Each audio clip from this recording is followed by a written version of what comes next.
episode of Vanilla Strangiato. He is Steve. I am Wes. And this is a Hola. show about music. It's a show about music. We talk about the music, the things about the music, the music. Have we The said that? music in the music. We just find anything possible to gripe about or debate about, to do with bands or music or anything. And that's the show. So we have decided we're going to do a little housekeeping up front. Yeah, So I'm going to get my little outfit because that's how I clean. I was gonna say you sport a mean little. Yeah, never mind. So can I do the first? Yeah, you wanted to thank some Housekeeping? people. Yeah, I do want to thank some people. I want to thank the Volumaniacs. If you're aware or not aware, there's a show on Volume with Alan Light and Mark Goodman, and they do a show that talks about music, I should say. What is volume? Volume is a station. Thank you. Look at Steve thinking about the audience. Well, because Wes I forgetting. don't know what volume is. I love that. That was But it's good. Mark Goodman, so I'm thank- gonna assume it's serious. Thank you. It's based. Sirius XM based. Oh, okay. It's a show on Sirius. I think it's only on Sirius. And it is the whole show, the whole channel Volume is all discussions around music. It's music talk. And they have a show in the afternoon called Debatable. And, you know, it's kind of funny as I'm talking about it. You and I have talked about this a long time ago, but we had a show we called The Great Music Debate years ago before their show, just in case anybody might think we got the idea from them. We had our own thing that we did, and we still are doing that. We just don't call it what we used to. Yeah. But we too debate all things music here. So but back to the thank you. I just want to thank the Volumaniacs. I am one of the Volumaniacs, and we are the callers that call in the show. And I go by Wes from Maryland. And the reason why I'm thanking them is because I sent them the first or a couple, I don't know which episode I sent of the show, you know, out to my Twitter feed to those guys and gals. And they were lads just and lasses. Lad and lassies. I don't know. Not lassies. Oh no, let me take that back. It's not lassies. Very lasses. Lads. Lads and lasses. Yes, because that would be different. Although could anger a significant portion of the population. If there are any pets listening, they are welcome. I just want to say that. So because we do play to pets. Bunch of spiders right there. So my thank you. I just want to thank them. They were so supportive, and they're such great people. And I don't know, I just can't really thank them enough for the way they were being supportive. Just they were giving us listens, and they were giving us, I'll check it out, and lots of enthusiasm for our show. And they're just dang good people. And I wanted to say thank you. Excellent. To that point, I think I should mention that I set up I've had a Patreon page because I'm a Patreon supporter of several different shows. And I've had one set up for a while doing nothing. So I converted it to the Vanilla Strangiato Patreon page. I just haven't tried to pimp it or whore it out yet. But if anybody does feel the need to throw us a couple of bucks for bean and supplies, that's where they would go. We have to figure out that whole like tier structure and all that stuff, and what we give people for such benefits for supporting the show, aside from our dashing good looks and debonair personalities. Besides that, you mean we have to do more than that? Yeah. So, while we might think that is enough for people, we might have to kick in a few things too. Which, to be honest, I happen to have, believe it or not, a lot of access to some very unique things that are very music industry related. I like to get posters and stuff signed at some of the shows that we have. So there could be things like that could come up. Very, very cool. You know, you're really carrying the executive level of the show today. You're thinking about the audience, so you're doing the marketing today. I grew up yesterday. You must have. You're doing the finances. You're doing all the stuff on your own, or you're just running the show. But allow me to regress. You're the C-suite today. I'm impressed. Oh my God, that's so much louder than us. we're gonna have You to have do a volume Yes 2. album cover on your Yes, you wall do. in I your have a newish studio. We do. I have one little request though. Where did you move to? Wait, before we get to this, that should be part of housekeeping since I It got something. is. You have new digs. I But do too, but I'm not set up there yet for broadcast. But I know you're still pre new digs. But real quick though, you didn't explain what Patreon was for anybody who doesn't know. oh well, So, most people know what Patreon is. I mean, yeah. All right. Well, Patreon is it's a membership where you support creative artists in their endeavors. Kind of like Kickstarter without the whole like we have to have this goal and everybody should reach it. No, it's just kind of like, hey, I like this show. I want to throw them a couple of bucks. And like, I mean, some shows have amazing, huge structures of levels, and you pay so much a month, and like you could like go to the Wizard of Oz and click your heels and stuff, like all kinds of great gifts and incentives to help support the show if they really like the content.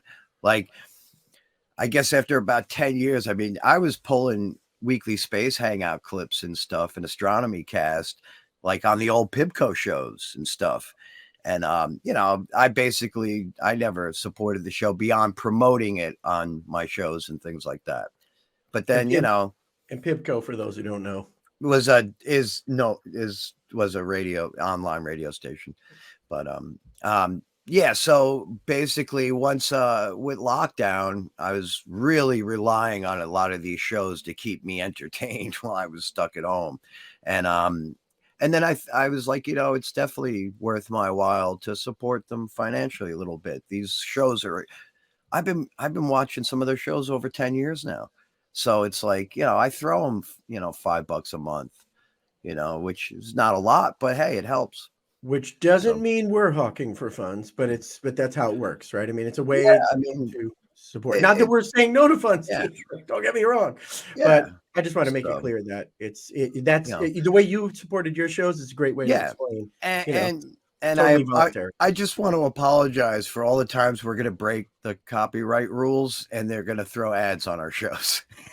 But so far, I think out of our 4 or 5 shows, I think 3 of them have copyright strikes. I think we're gonna get hit again. We're gonna get a lot more of those. Yeah. So we're not going to be making money off of ads. YouTube is going to be making money off our ads. I guess, but we're really concerned about the integrity of the show and have no rights to the music. That's why I dress up every Sunday for this. I would have loved to have called the people I'm going to use today, but hopefully I'm promoting and I know I have a lot of good things to say about the stuff I'm about to share with you. Now, you kind of gave a plug, so I'm going to give a real quick one. But go ahead, and a plug. Yeah, you're right. Yeah, and a plug. But I do like the idea of mentioning something. We did have a really good band, a Genesis tribute called Rail.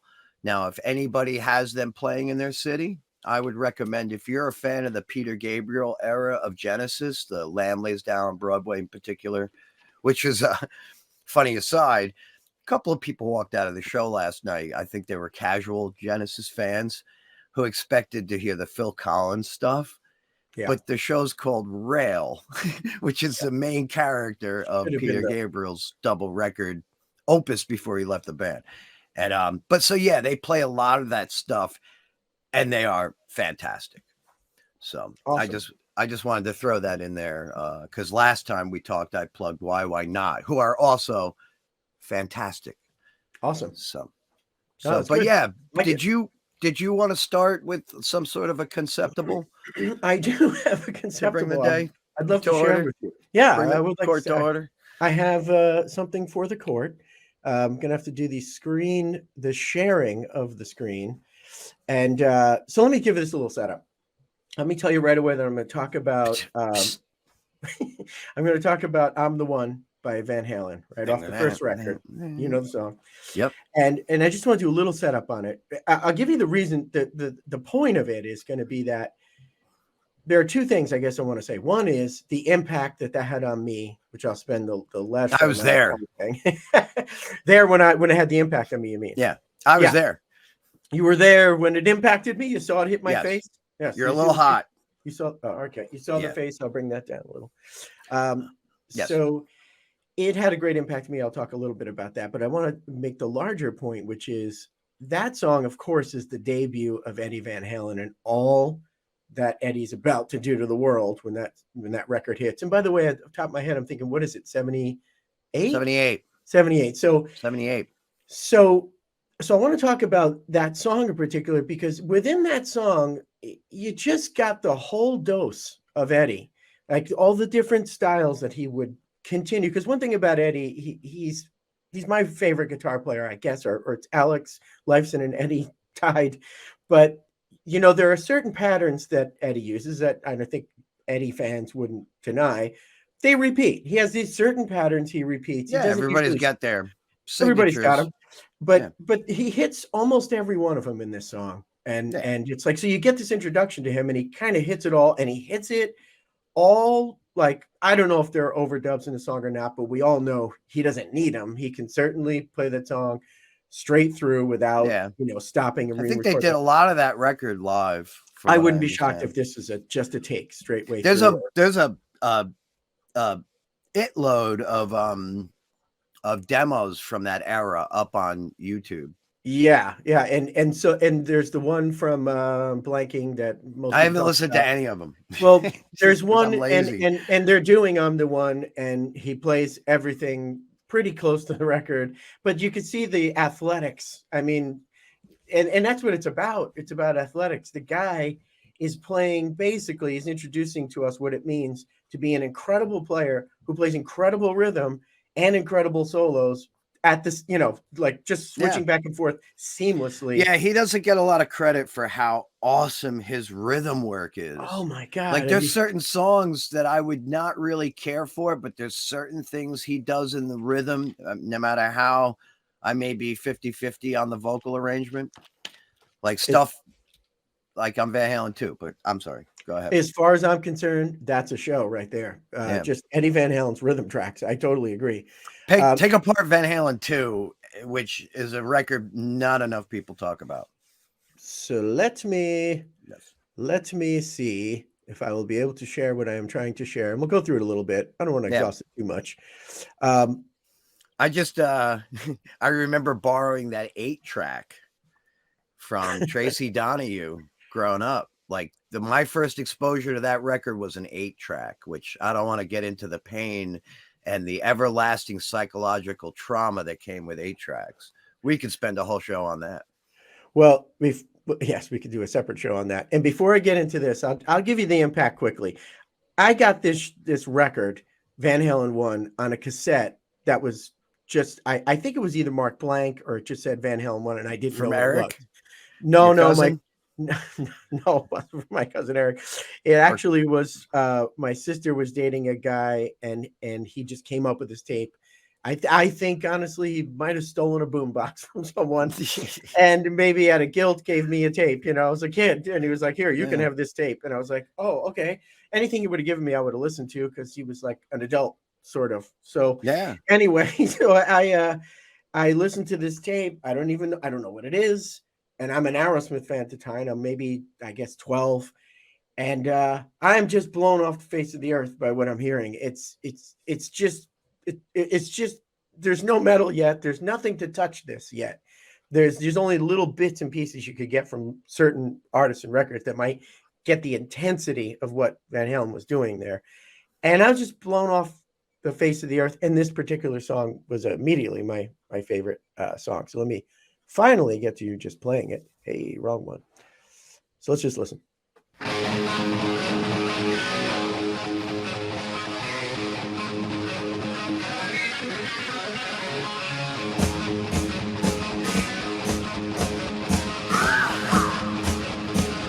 Is this the record version? Yeah, it's the record.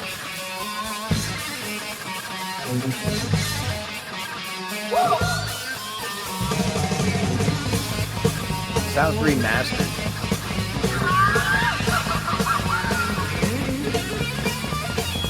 All right, let me just stop there. I just want to stop and just, like, it just still blows my mind when I hear this. Excuse me. The rhythm, as you talked about, that's such a difficult rhythm. First record, he's a kid, comes out with this boogie, and that's hard. It's just hard to do, period. And he's just mastering that, right? It's not just that he can do it. He's just doing it with such amazing feel. And then you get already the flipping into the little solo pieces while he's doing it. It's like, and then we're gonna get to all the little solo drops that he does, like the 2 guitar solos plus all the in between, like a little rhythm piece, little solo, rhythm piece, and all of those. So many of them are played basically in a triplet, like it's that 3 against 1, so it's da da da da da da da da da against all the ones, and super fast. And then on top of it all, that sound that still to this day, every guitar player, I think, many guitar players try to get that sound, don't feel they quite get it. So I mean, the sound, the speed, the feel, the pocket. I mean, the guy is deep in the pocket. I mean, and that's like lint. And it's like like maybe $100 worth of parts put together. And on top of that, and that's another thing. That's another thing. Well, there are 2 more things. The one is that he's doing it on the shoestring thing. So if you think you're going to see this polished, perfect, that guitar was it's ravaged. Not a Joe Satriani look, and no knock on Joe Satriani, but like guitar players like Satriani and Steve Vai, great, fantastic players, but it's very clean and it's polished. This is just like dirt it's music. Reckless. It's reckless. Yeah. Perfect description. And on top of that, I forgot my other point, but I can't even speak when I still, to this day, when I still hear this, it takes my breath away. So let's just listen a little bit. You're flummoxed. More. I'm flummoxed. You can hear it. I'm totally flummoxed. Yeah. We leave it, I gotta take you, leaving here, we activate you. Don't you know it means the same to me? Honey, I'm the one you love. Come on, baby, show your love. Hi, give it to me. I see, I know that fills this room. I see it going on. Now, wait a minute. Just want to say, already you got a dive bomb, right? I'm listening to this as a kid. I never heard that before. What is that? Not the way he did it. You're already hearing some harmonics, and then you're about to hear something else. But by the time you've gotten to this part of the record, you're still punch drunk from "You Really Got Me" and "Eruption." That's the opening of the record. That's another thing. Eruption. You're right. You just got hit with Eruption. You're completely punch drunk by all this, and then they get into poppy stuff like Jamie's crying and but I'm trying to stay within this song. Like just this song. Where is this in the track listing? I forget. Just out of curiosity. What? Oh, did you ask me what it was? Where is it in the track listing? Side A. I don't know, but my gut wants to say side 2. That's what I'm thinking, but I don't know. I'll have to look it up. Yeah, that's a good question, actually.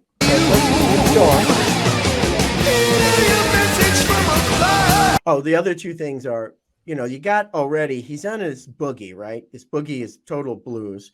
But then he does that whole chromatic drop thing. I mean, it's boogie, but it's weird. Doing that whole chromatic thing. And you got the scratch across the strings, that, another Eddie thing. So, I mean, you're getting schooled, and what are we in? A minute? We're a minute into the song, and your head's flying off at this point. I'm telling you, come on and show your love.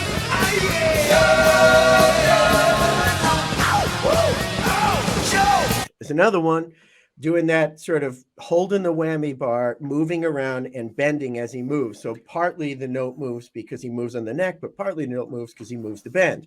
So you get that weird wah, wah, wah sound. And that was an Eddie thing right through the rest of his life. I was well, I'm sorry, I'm totally. I was looking up the track listing while you were talking about how he's done so much a minute in, and I'm just trying to when you think of their perspective, they came out of that LA club scene, that 76 to actually they were 75 to 77. Just think of how much you had to do to impress amongst all those. That was such a you had to pull out every trick you had all night back then. It was kind of like a really crazy scene back then. I'm thinking that's why he's stuffing these songs with everything he can do is in like there's no breath. There's no anywhere. You're right. You know, it's funny. There's kind of a frantic pace to but that's delivery. How you were better than the other bands on the LA Strip. You know, just think of like what was playing around that time. And you know, there's a lot to be said in music and musicians that will talk a lot about, and I think it's valid, very valid, about laying back, right? We talked about Steely Dan last week. Steely Dan is all about not doing that. It's all about laying in the right space and the right note at the right time and not. Yeah. But this is, and maybe you just struck on the reason why. This is a guy going, I am here, and I'm going to jam this. They've been waiting 5 years to get that record out. And just on another note, you know, that past couple shows you've mentioned Electric Ladyland a couple of times. The Rush studio, the studio. The live recording. The live recording of Rush at Electric Ladyland when they're like they Easily just got found. Neil, right? They just got Neil Peart at that point, yeah. And they're playing for a radio audience. Or Neil's playing every note he knows. It's exactly that. It's the same thing. It sounds like Neil can't find the, you know, he can't like it sounds just like Eddie. It's he's like overplaying. He's overplaying Take a Friend and Need Some Love. He's doing quadruple rolls anywhere you can fit them. Those are blues tropes. He's speeding up, you know, like it's like the guy's on fire. Yeah. All right, so let's just cut back to this real quick because here comes the solo, the first solo, and it's all triplets. It's all staccato, right? So each note. So's the drum beat. Yeah, and it's right. Alex is doing all like triplets with his feet. Is that triplets or is it? Well, they're doubles. He's doing the shuffle. It's the shuffle. He's doing like a double shuffle. Yeah, he's doing a double shuffle. So Alex Van Halen and Michael Anthony are on this shuffle. And it's a tight shuffle. But Eddie is about to play this solo, and it's triplets against that. So it's that's the best way I can say it. But it's also it's articulated. You know, you can play those notes and let them ring, or you can mute them just enough so that each note sounds like you get that pick. You know, and then you hear the speed and the precision. The more you mute them, the more that you better be on time, because it's you're going to hear whether you're in the pocket or not. So listen to him blow into this, and my guess is many times over he can do this, run from the rhythm and just blow right into that solo, and not have to like do a separate take to come into the solo. He can just do this all on the fly. So get your seatbelt on. Here we go. Show you love,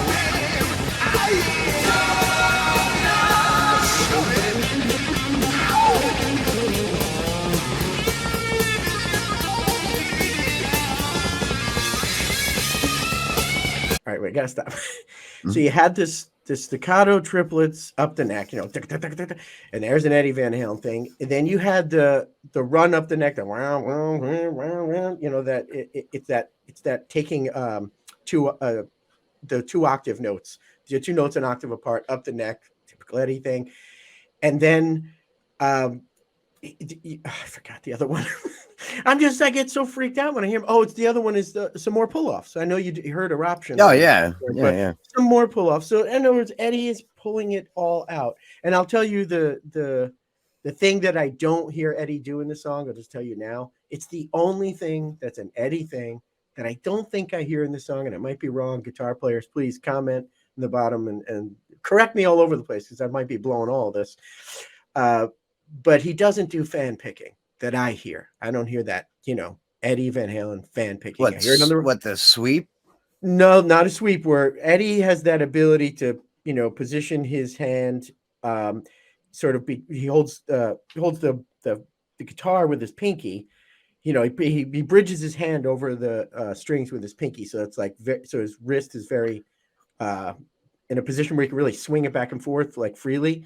And he's this fan picking thing at a very high rate of speed that I know myself I can never touch. Fan picking is something you can either do or can't do, and that's an might be using the side of the pick. I know that a lot of guys will flip the pick to the side to get a faster Well, I don't know, but That's a Eddie, Bukovac trick. but you can zero in on Eddie doing this throughout his career, especially on saying. live solos, and it looks to me like it's just his ability. It's a wrist ability. It's just this ability to literally fan like a fan, just oscillating back and forth.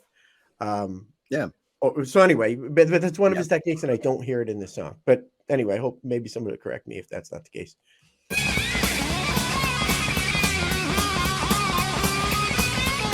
Tremolo bar again.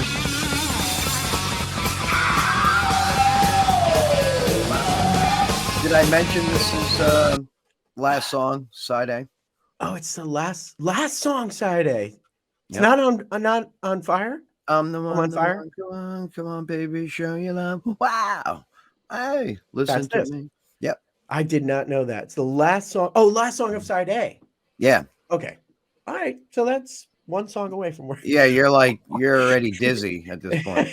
Yeah, I'm a little out of my skull from this, but again, you have to listen to a lot of other players and a lot of music and think about the time. It's 1978.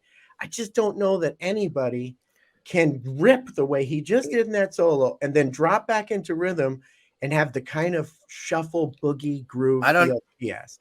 I don't know if he does that like dragon howl that you hear in Atomic Punk. Oh, no. He does that he does those like he bends the low note. I'm not sure if you're talking about with the tremolo and dropping it like a dive bomb. I think it's more of a finger bend than a tremolo bend. Or it might be tremolo. I don't know. You'd have to point. But he gets those he makes those really low. Those are dive bombs to my knowledge. Yeah, but I don't know. Again, this is all coming from both of us, or neither of us are guitar players. I'm a drummer. Yeah, and I'm going to hide behind drummer. I'll hide behind being a stupid bass player. But anyway, so maybe I won't play the whole song, but because I think I've made my point. And I'm also exhausting myself and you. Okay. You just want to do the acapella part. That's all. No, I'm going to skip that. You can't skip that.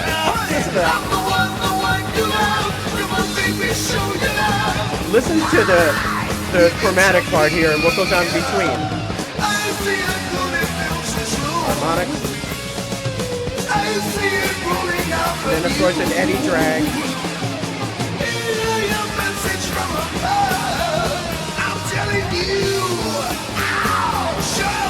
And watch goes on between. It's a show tune.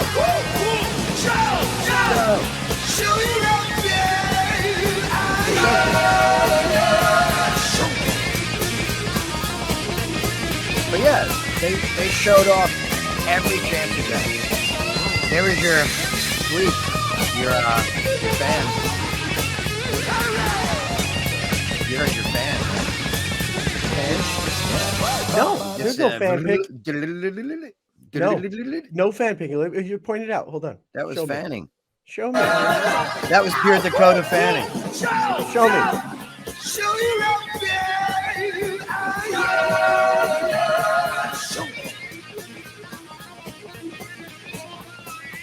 Keep going. He led into it. Then he did a triplet. Yeah, see, that's the thing. I thought that was that. He snuck a quick.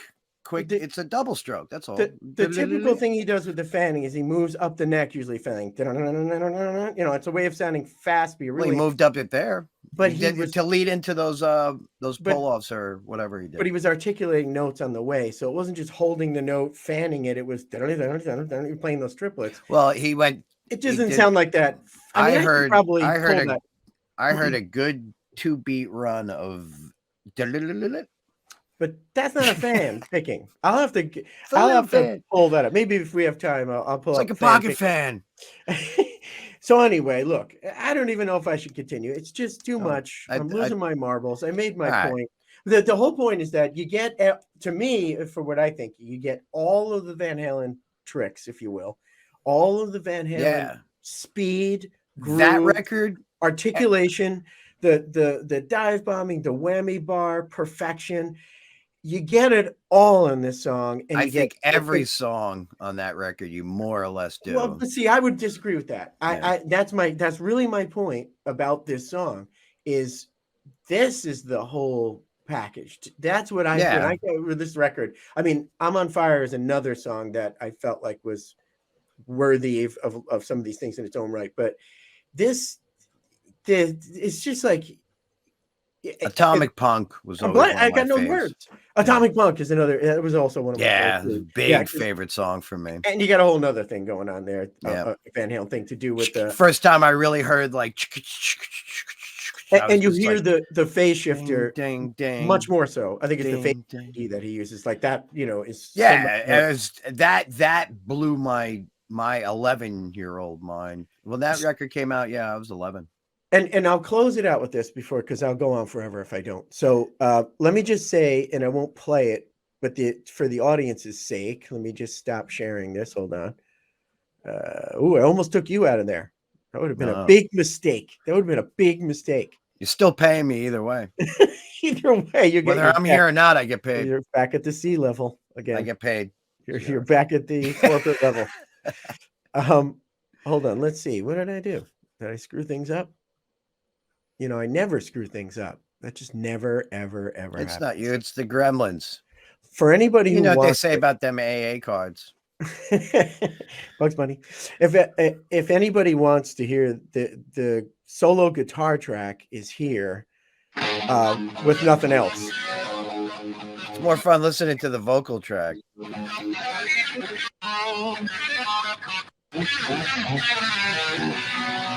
You know, to be fair, we just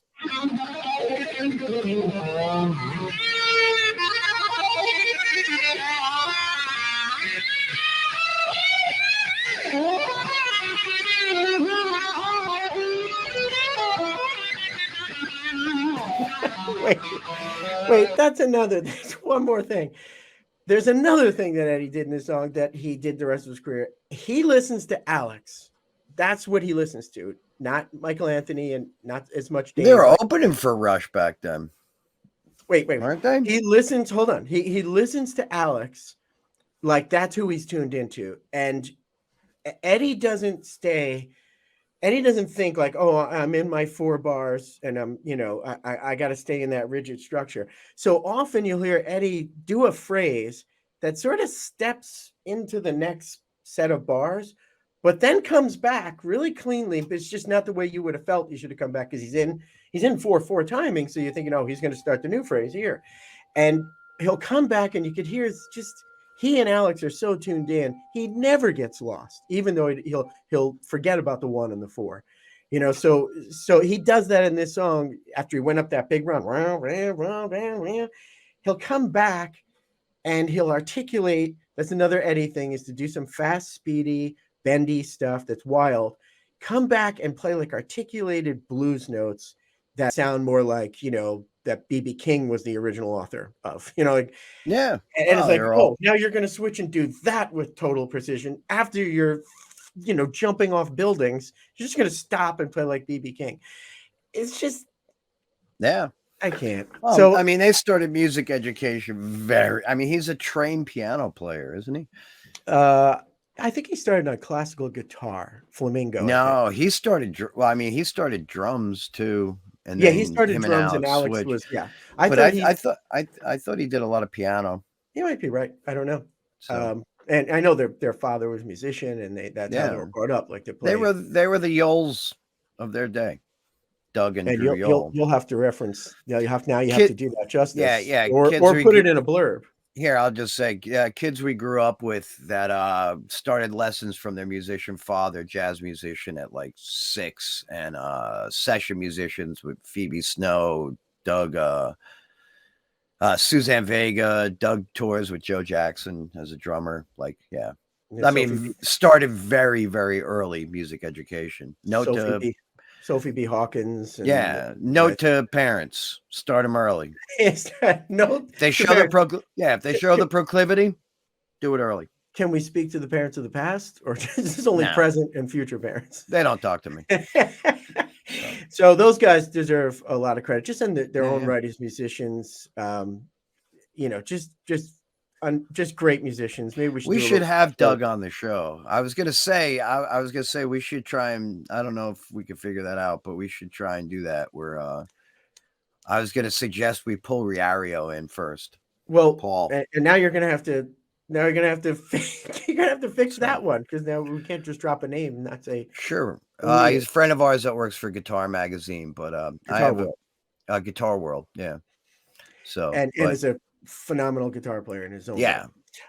So but anyway. let me just wrap up this Van Halen thing, because I think I like blew up in slow motion over here.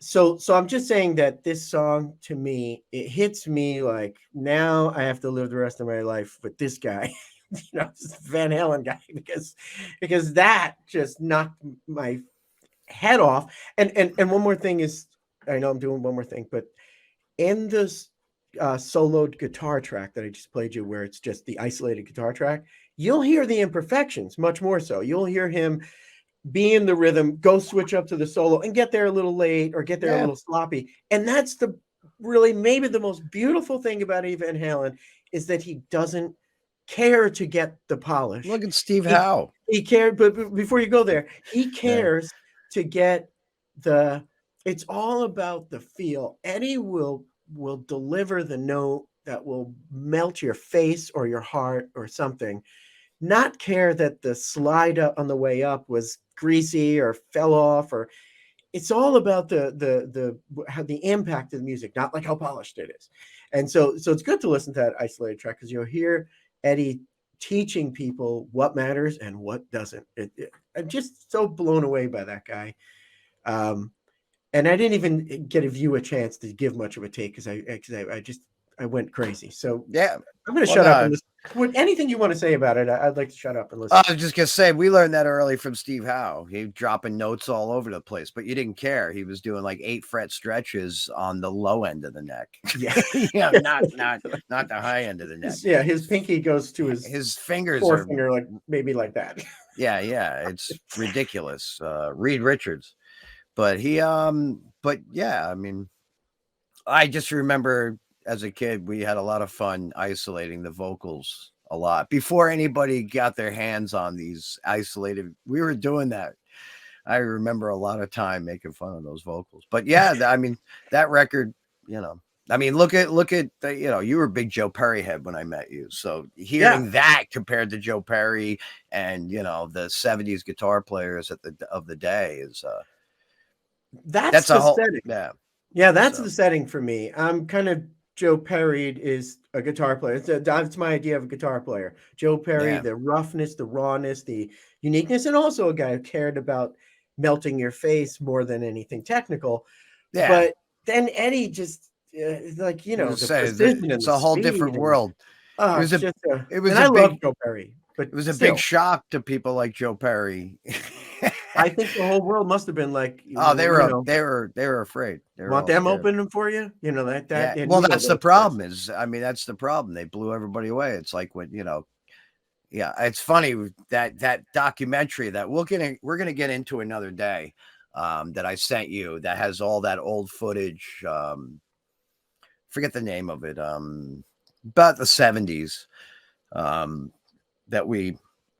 I know I passed it along with you, but we'll get into that. It's got like Earth, Wind, and Fire and George Clinton and everybody in it. Nice. But the Aerosmith interviews, it's like I want to get into that on a broader discussion about what we were lucky enough to see in the 70s. We caught the very tail end of it. We were a little young. We missed a lot, but we caught just enough to get it, I think. And it's why I pity some of the younger generations. But I like that's a whole nother show, because I remember in our conversations of some of our show, you said that you were not familiar with a particular musician who is such a huge part of my childhood and my being, that I figured I would introduce you to him today and our audience. So I actually compiled a little short documentary of a couple of clips that I'll run that we could stop and then talk about, or just let it play out. And I think it will benefit you and anybody who might be audience if they are not so inclined already. Well, I was thinking we were going to kick off a new show for you to hit that, but you want to hit it? Now we'll button that up with this. It's like a 15-minute video. Okay. We don't have to Cool. watch the entire thing, Cool. but I think this will give you a pretty good idea. Thank you for sitting through my meltdown. That's all right. That's what this show's about. Watching me melt down over Eddie Van Halen. I must be able to read video file.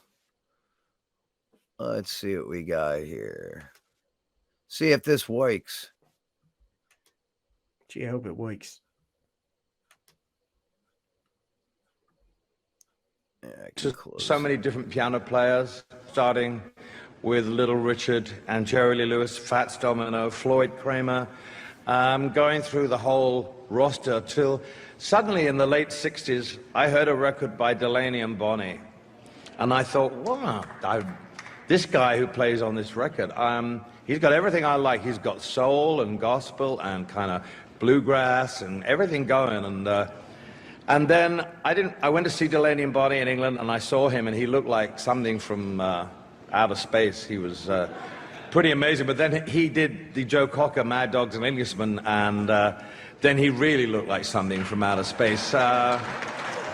He became the master of space and time, and he wore that hat and those aviator glasses, and he looked like a mean mother. Nope.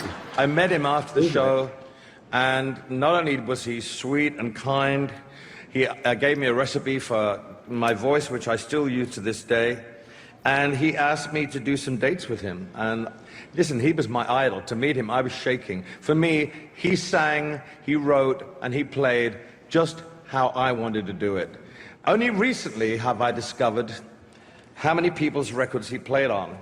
Leon played on Bing Crosby, Johnny Mathis, Doris Day, Dean Martin, Herb Alpert, Frank Sinatra, Strangers in the Night. Da, da, da, da, da. Remember that? The Ventures, the Everly Brothers, Del Shannon, Dwayne Eddy, Bobby V, Bobby Darin, Jan and Dean, Let There Be Drums, Sandy Nelson, that was Leon.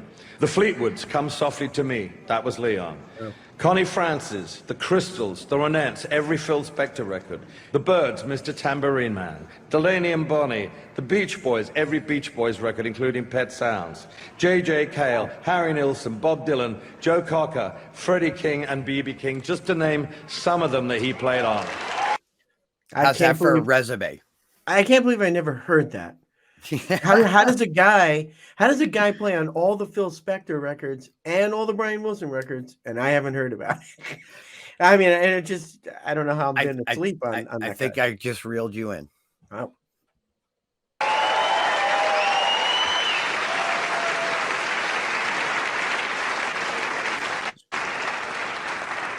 I lost touch with Leon in the early 1970s. And in 2009, I was in Africa, and I was shaving, and I put some music on the iPod, and I pressed Leon Russell, and I started to sob. And that music took me back to one of the greatest times of my life. And I thought, I have to call this person up. He gave me such a wonderful start in my life. He meant so much to me, and I haven't talked to him for so long. So I called him, and I said, would you like to do an album? And he said, sure. Last year in January, Leon and I embarked upon what was one of the greatest years of my life, both musically and personally, because I got to know the man that I never knew. I got to spend time with him in the studio.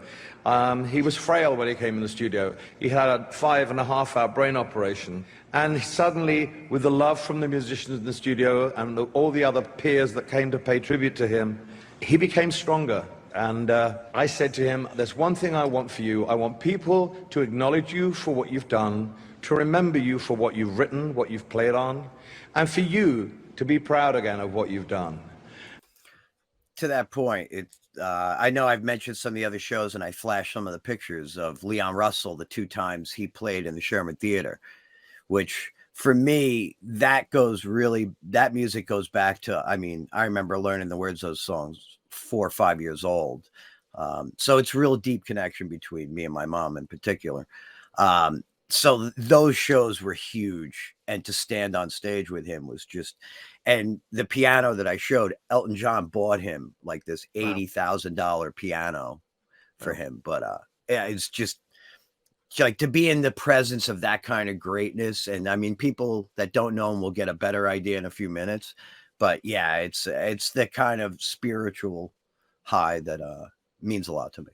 But yeah, it's also a channel of music history that either you were aware of or you weren't. I wasn't. Nobody else I worked with, because they're half my age, was standing there just like, why are these guys teared up? Like me and Glenn were like literally teared up watching him play.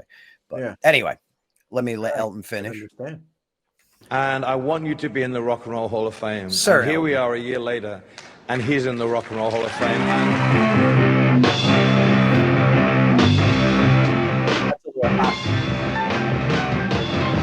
This is one of the reasons why I want to play guitar.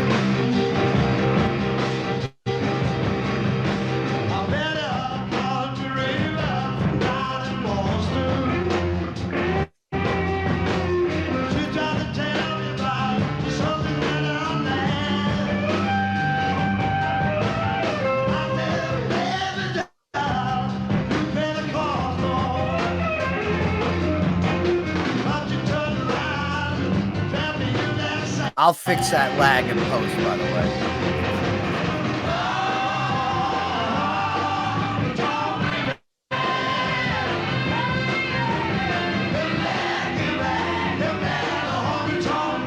Howard Stern up front. Yeah, doesn't it look like it? Howard Stern.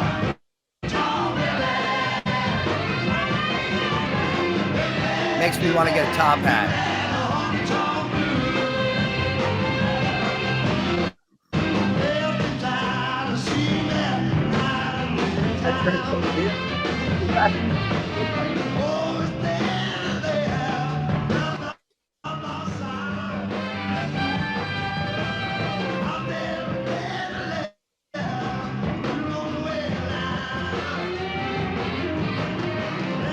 But this is what I miss about the 70s.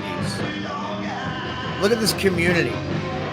Like, you gotta connect yourself. I don't know the Leon Russell angle here. What this is. I'm just curious, like, what is this, and where's Leon Russell and all this, and why is this happening? Just you'll hear all that. This is live Joe Cocker, Mad Dogs and Englishmen. And what is Leon Russell to Joe Cocker? Well, I mean, Elton John mentioned it, like the Mad Dog, Joe Cocker, Mad Dogs and Englishmen, but that's all coming up. That's all coming up. No, I didn't know if is Leon Russell on stage. I'm giving you an idea of one aspect of him musically, and you'll understand more in a minute. Context. I drown without context. You'll get it.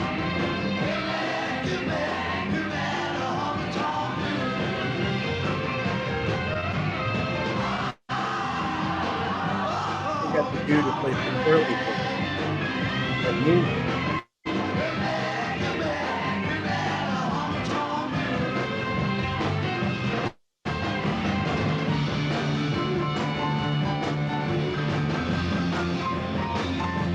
I mean, this is a legendary concert from the 70s. I'm surprised you're not familiar with it. And that's why I'm asking about it. I'm in the dark. I mean, you've heard The Letter. You've heard, Little Help from My Friends. Yeah. I mean, that's where this. Well, that's where this all comes from. You've been listening to it your whole life. Now you're going to find out how it happened. All right, sir.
over in a second. I'll let Rita Coolidge explain it.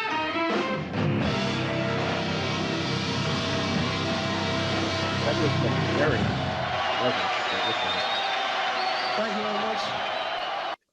What was that? That looked like Jerry Garcia. That's what I was laughing before because I was like, this wasn't it. Here, she'll give you a little more context. I guess what set you up for the Joe Cocker tour, where you worked with a seemingly giant choir of people. You were managing. You put together what, 55 people or something like Well, that? the choir that was the whole tour. That was the whole tour. That's Rita people. Coolidge. Leon Yeah. put together the band. Leon Russell Right. was asked to put together this band because Joe had been contracted to this 22-city tour. And he'd come in from England, come off of a tour. The Grease band was behind him, and he came in expecting to be able to say, I'm not feeling so good. I think that I don't feel like doing this tour. And his manager said, it doesn't work that way. Not so much. If you don't do this tour, which starts in 5 days, you'll never work in the United States again. So exhausted, Joe called on Leon Russell to put together a band for him. And Leon said, I'll only do it if I have control of the band. Okay. And that's how he became the captain of space and time.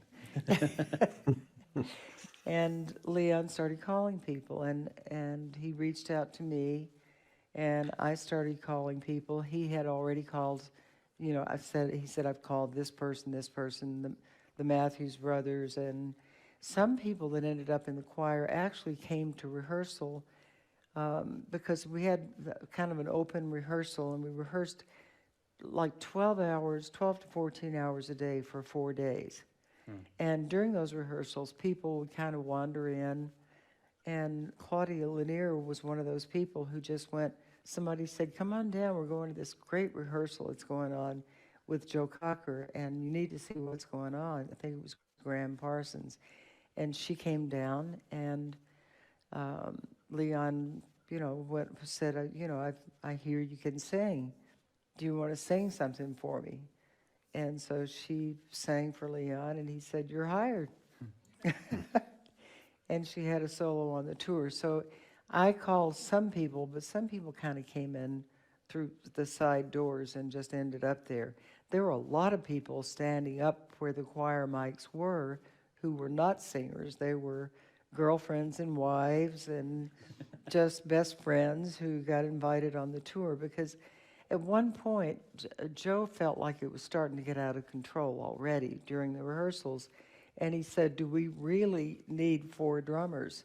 And Leon said, well, which 3 are you going to fire? So we took everybody. And it made a great movie. It must have been like herding cats, though. I mean, it's a lot of people to move around. It was insane. Yeah. And I think when we first started the tour, we were so full of the music and the excitement of doing something that had never been done before, that we just stuck together. We were like, this is, we're a unit. This is fabulous. And that lasted for about maybe 2 weeks, and then it just went to hell in a handbasket. And this group splintered over here, and then there were these people over here, and this group over here. And if you read or hear the song, Leon's song, the Ballad of Mad Dogs and Englishmen, it's clearly laid out how rapidly it fell apart. But when the music began, every night on stage, when we hit the stage, it was so cohesive. It was incredible. And Joe... I'll let a little of this play and then we'll chat it out.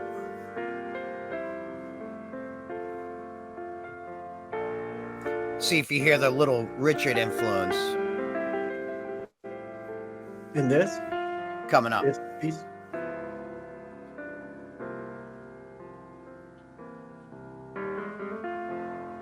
I feel bad people missed the 70s, but they can watch it here.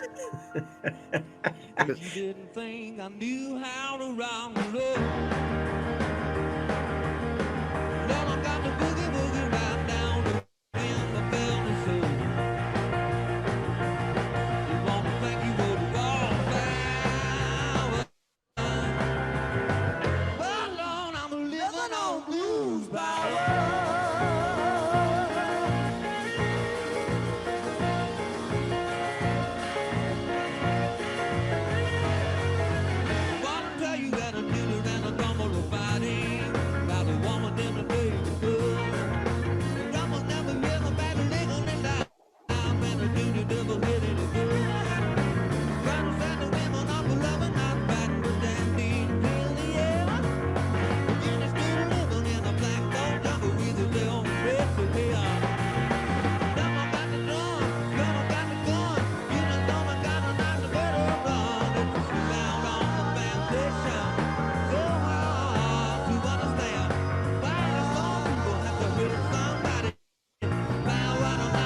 I think you get the idea.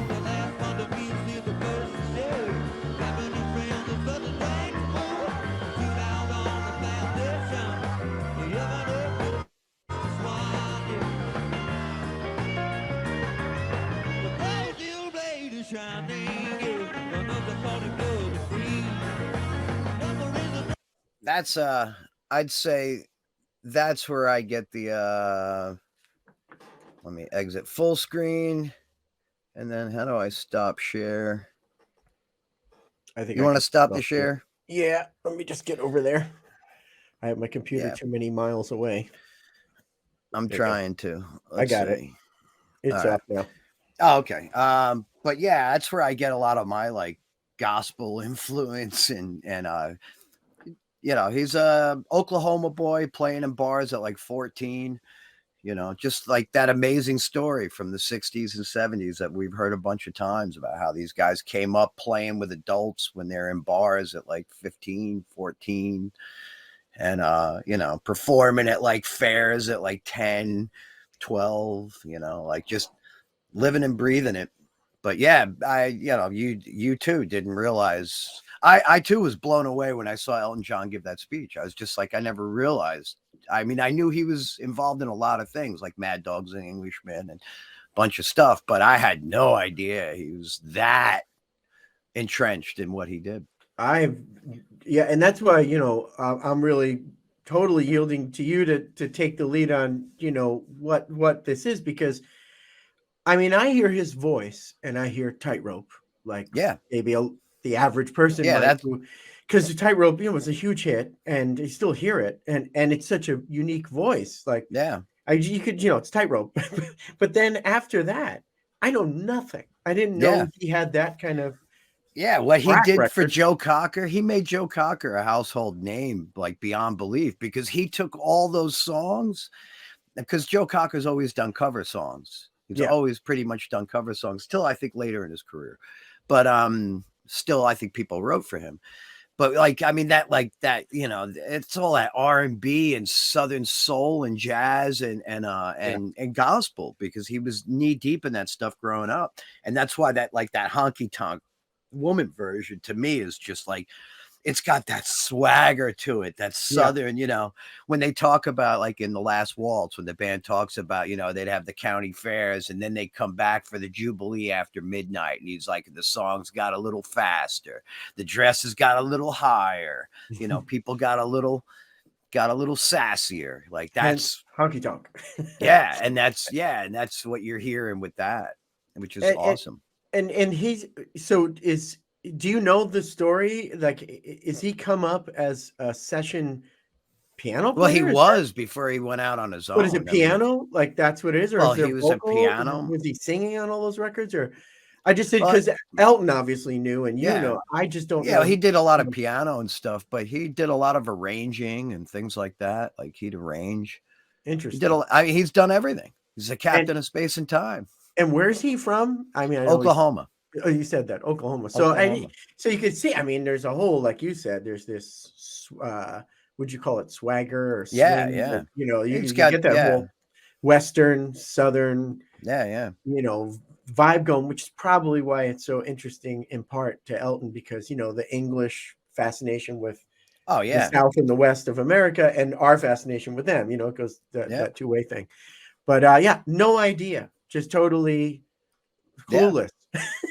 And that's why it was like to have him in our building, to me, was like having, you know, it's like when we had the bass player, the Staple Singers, playing with Greg Allman. It's like you got like what is, you know, it's like an oracle, you know. It's you know, I mean, you've got these hallowed figures that have, you know, Staple Singers go back to gospel in the 50s, you know, like it's amazing. Guys, it's, you know, you know, when the history of it, which is what I'm deeply affected by. Yeah, and it obviously is intertwined, and then we pass it on. Right, it becomes the legacy, but but the history intertwines with your own history, which is, you know, think about music, like we have a soundtrack to our lives, right? I mean, we have that's a big part of mine. Here. Yeah, and clearly that's what I'm saying. This one is got really in your soundtrack, or maybe do you know how mind bending it was to a 5-year-old to try and figure out what a rubberneck giraffe was. Like, just like I looked into my past like a rubberneck giraffe. I'm just I didn't know that maybe line. you're That's just too hilarious. blind to see. I had no. It was a good impression, by the way. I had I'm no up on idea. the tightrope. I had no. I don't even know the lyrics. That like I just One side I know that. hate and one is hope. I thought he was a one-hit wonder, and that's it. That's how much I knew. I mean, That I know. album, Oh, that's Carney, not is true. I just Car- misspoke. The name Leon Russell it's more famous than a one-hit wonder, so I never understood it. I was like, why do I know him as such a big figure, and I only know this one song? because So there was a everybody you mystery to me. love worshipped him. Yeah. It's funny because I have my Leon Live Russell, my Leon Live is signed by him, but I got a copy of the Carney record, which was big in my family on both sides, my father and my mother. So as kind of a goof, my dad always bust my chops that I never send a card. So I actually got a copy of Carney and had Leon Russell sign it. And then I wrote out around it, Happy Father's Day. Wow. And I sent it to him like, here's your Father's Day card from Leon Russell. All right. Wow. Like we good now? Did Like you get did you get like a drop jaw or anything? Did you get the I just got I got your card. Thanks, Dad. That was kind of neat. Yeah. Now he's starting to appreciate. So I think he's come to terms with the fact that that I'm getting to meet all the heroes he exposed me to. They started it. They got me into music. It's their fault. They made me the way I am. Any good argument should include you started it. I should definitely pass all blame. That's how these things work. Blame. There was a band in the 80s, maybe late 70s, 80s, maybe even possibly 90s, called Blame Our Parents. Used to play around the village. And some people like from David Letterman's band used to come in and sit in with those guys in the village. But I thought it was a great name because don't we all just have to blame our parents? If they didn't want me to be a musician, they should have kept it away from me. Yes, it's their fault. This whole no child-proof cap on records. This whole music thing, it's all their fault. They started it, and they remember you were there. I used to stay home from school sick to listen to records all day. Oh, you're a classic. Used to feign sickness to stay home to listen to ELP. You're a prisoner. Let's face it. You had no choice. You really had no choice as to whether music was going to be a thing for you or not. It was, that Apparently. was, and for me either. I don't feel like I had a chance. It just got injected, and thank God. And I'm not complaining about that. I think this is a perfect place to end the show. I will go to band practice. I agree, and I won't go to band practice. So this has been Vanilla Strangiato. Well, thank you for visiting Vanilla Strangiato. We're going to be putting out more info and straightening out web pages and stuff. I'm not allowed on Facebook, so that's going to be up to you. But eventually we'll start to drop the Patreon links. And if we have a Facebook page, if one occurs, we'll put those links in show descriptions heading forward. And one day we will have a proper intro. Yes. Someday. Yes, this is good. Keep the tension building on that for a while. So your comments are welcome. Your viewership is appreciated. Your subscriptionary ship. We're expecting scorn eventually. Appreciated. Your scorn is also appreciated. Your commentary, your open up the conversation. Complaining, your criticism, all welcome and appreciated. And we will see you next time on Vanilla Strangiato. Ciao, Bellas.